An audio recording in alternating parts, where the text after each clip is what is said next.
I hope I never get to a day when I just shrug at some mind-boggling, crazy proposal that endangers thousands of workers rather than get outraged every single time. So today, I'm incensed. These creeps, these grifters in the administration on their way out the door, having already killed tens of thousands of people by intentionally downplaying the pandemic and botching the response at all levels, now want to sicken even more workers. They are now proposing a last minute rule to increase the line speeds in poultry plants to 175 birds per minute. Think about that. On a good day, poultry workers would be stuck in some of the most dangerous working conditions in the country, 60% higher than other industries in terms of actual injuries. They would be at risk for broken bones, lacerations, carpal tunnel syndrome, sprains, and other ergonomic injuries. Sometimes the birds were flying by so fast that workers would unintentionally injure each other because of how closely packed together they were, because they used sharp cutting instruments. And during the pandemic, as I've talked about in several segments, thousands of these poultry workers have gotten sick and scores have died. This is a race issue as well. More than half of the poultry workers are Black and Latinx, many living below the poverty line without adequate health insurance. So to give us some insight into this insane move by these grifters, let me bring in Marcy Goldstein-Gelb. Marcy is the co-executive director of the National Council for Occupational Safety and Health. That's National COSH. It's not shocking to me, Marcy, at this point to see two things happening. First of all, greed once again rearing its ugly head. And also you have these ideologues in the administration. As you know, you've had to deal with them now for the past 4 years on this issue. But it is kind of shocking to me that given the data that we know already during the pandemic, how many workers have been sickened and have died in these processing plants, that even the most ideological and crazy people and even the most greedy people would think, oh, what the hell, let's speed up the lines. When in fact, as we know, in order for people to be safe, actually on a good day, forget about the pandemic, but on a good day, those line speeds have always been too fast. And then you add on to that, as you know, the reality that what we need is actually slower line speeds and we have to have people less pushed together to make it safe. So what's your reaction when you first saw them trying to do this? It's just when you think that you can't find one more thing that's so egregious, they come up with this, let's in the 11th hour squeeze in whatever we can do to get more workers, at risk of injury, sickness, and death, and just throw it in the mix. And, as we know, workers literally risk their lives to keep us all fed. We've got Thanksgiving coming up next week. How could, it's just disgraceful. It's outrageous. Yeah, I hadn't thought about the Thanksgiving thing for a moment. Thanksgiving, actually, I may be actually pilloried and sent into the corner, but it's not one of my favorite holidays, partly because I'm a vegetarian. I actually shouldn't reveal that because people think I'm piling on the poultry industry because of that. But the truth is that, as you point out, this industry, again, going back to where I started, on a good day, and I use that in quotes, this was a very dangerous industry to work in. So give us a sense of what these line speeds accelerations, either percentage wise, what it was now, what they are planning on doing, how it's going to affect the actual working lives of these workers on the line. Well, and to get back for a moment to your point, I mean, even prior to COVID, a job in the poultry plant was one of the most dangerous industries. Injury rates were 60% higher than the average, job that folks have. I mean, working at high speeds with sharp cutting tools, there's amputations, all kinds of injuries and fatalities as we know it. So, and another thing that folks need to know is that, you know, that for longest time, workers have been crying out about this increase in line speed that is completely unnecessary. And the companies have retaliated over and over again for prohibiting workers from speaking out. And even worse, they create this point system so that workers who need to take time off in a time of COVID, or if they've been injured, they get a demerit. So all of these things together really create just a deadly situation. And then in the time of COVID, it's just that much worse. And I think we should give people a little bit of an insight inside the line. I mean, I remember reading stories about the poultry industry going back many years where coworkers sometimes unintentionally cut each other because they were so close to each other.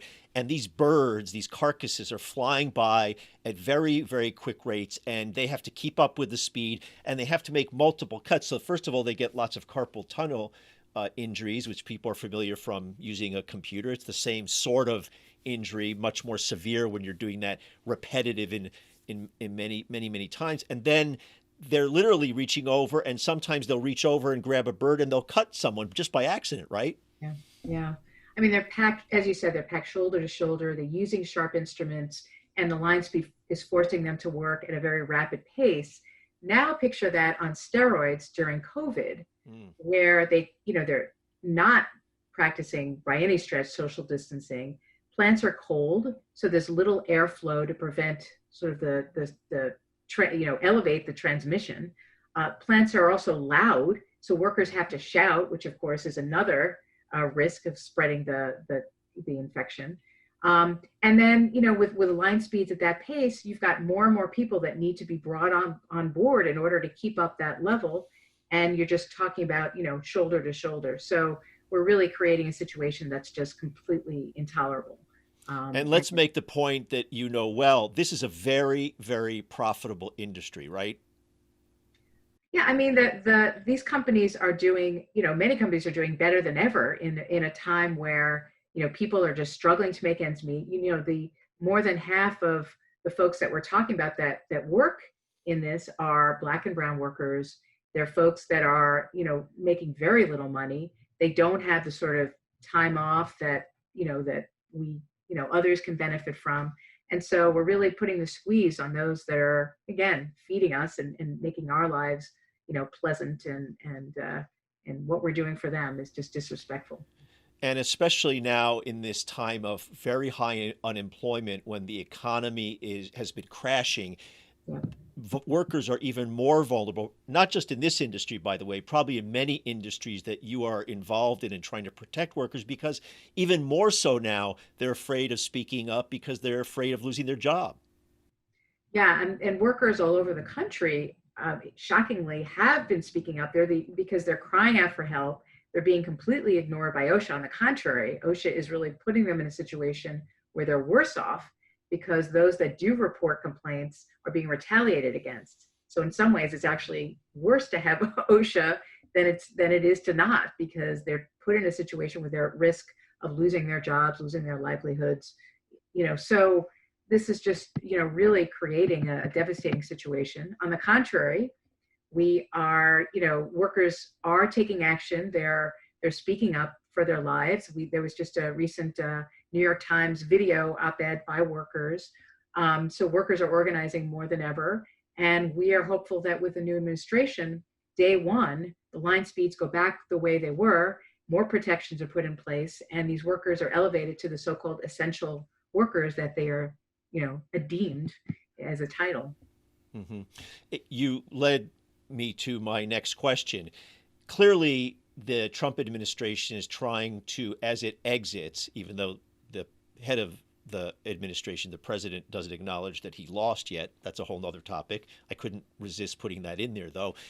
They are trying to cram through all sorts of regulations in the final hours in lots of industries and on lots of subjects, whether it be criminal justice, worker safety, other labor issues. But your point is important. I want you to underscore it. Joe Biden and the new administration can reverse what they are trying to pass now. Am I correct about that? There is a lot that can be done. Naturally, in the ideal world, we would reform our labor laws in terms of making it super easy to organize for union, and I could go through the litany, but there's a lot that could be done at the executive level, and we're expecting and we'll be pushing a new Biden-Harris administration to ensure that the things that they have promised and more are accomplished right from the get-go. And line speed is one of those top priorities, enacting, of course, an emergency disease standard, among other things that, from the get-go need to be in place right away.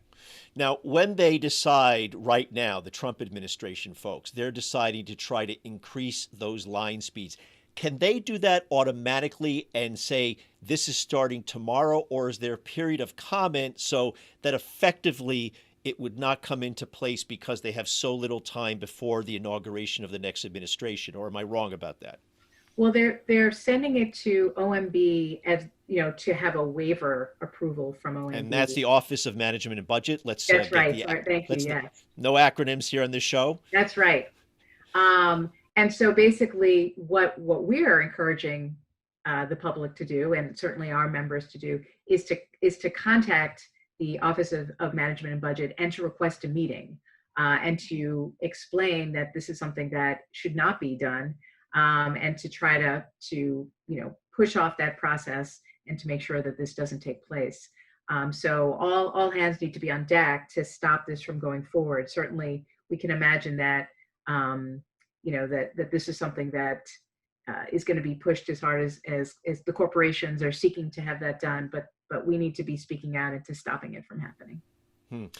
My final question is a more macro question to you. I bet you are thrilled at the change of administrations given the work you do. And I know I've been engaged in many debates, especially on the progressive side, which come down to something like this, that there's no difference between the two political parties especially because of the control that corporate money has in both parties. But I remind people that it does matter a lot at those executive levels who runs the show, because it will matter, and I'm going to go directly to your area of expertise, it will matter who is at the head of the Occupational Safety and Health Administration, even though I know we would all like it to be even more better funded and have much more authority, have lots more inspectors, even more inspectors than the Obama administration had funded. It has to be a much more robust agency. I bet you're looking forward to that change. Well, what I can tell you is, I actually got COVID over the summer. Oh my goodness. I only mention this because I had a bit of a breathing problem and I got some medication and I've been feeling better.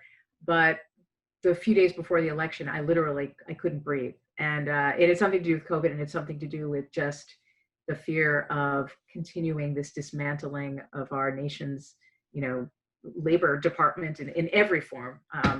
And not just OSHA, but in every form of squashing of workers' voices, not to mention, the immigration devastation. So I can tell you directly from my experience, having worked with the previous administration, Dr. David Michaels at the helm is, night and day to what we have had over the last 4 years.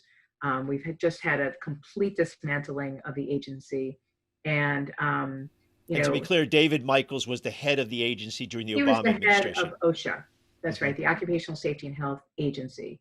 Um, and again, it's not one person that does it, but certainly, you need strong people in the regions. There's a lot that goes into it, but just there's example after example. He, under his leadership, OSHA was issuing press releases when a citation was given out, and that has a strong deterring effect. That's something that the Trump administration dismantled. Strong collaborations in communities where workers and organizations were able to help workers navigate the inspection process, that ended up going, nowhere under the Trump administration. Example after example of protections that were dismantled. Standards that were either, sought to be reversed or didn't go forward. And COVID is just shining a spotlight on why we need an absolutely strong safety and health infrastructure. Well, let's put a final fine point on this. It's not an exaggeration to say that more workers will be safe, fewer workers will die at work, and fewer workers will get sick because of the change of who will run the Occupational Safety and Health Agency, right? It is absolutely no exaggeration to say that workers have died in large numbers because of the dismantling of the Occupational Safety Agency over the last several months alone. And that under a new administration, if what needs to be done is done with strong leadership, with with a safety standard put in place, with reversing these terrible policies of line speed, among other things, we will save lives. Hmm. That is for sure. And not just in this industry, but throughout the entire industrial America, in factories, in offices, everywhere where people come to work, people get sick and die when you don't have somebody at the head of that agency. And certainly when the message is that corporations can do whatever they want, people are at risk. And that's going to hopefully change a little bit more, perhaps dramatically. You and I would probably have a conversation some other time about what the ideal agency would look like, but certainly it'll be much different. Absolutely. And there are promises that have been made, and we are going to be holding the new administration to those promises. And that's a good way of ending, Marcy. When that administration comes into power, I'm going to have you back because I want our listenership, my audience, to keep track of this so that we know, in fact, that things are improving and hold those folks to feet to the fire. Thanks for being on the show.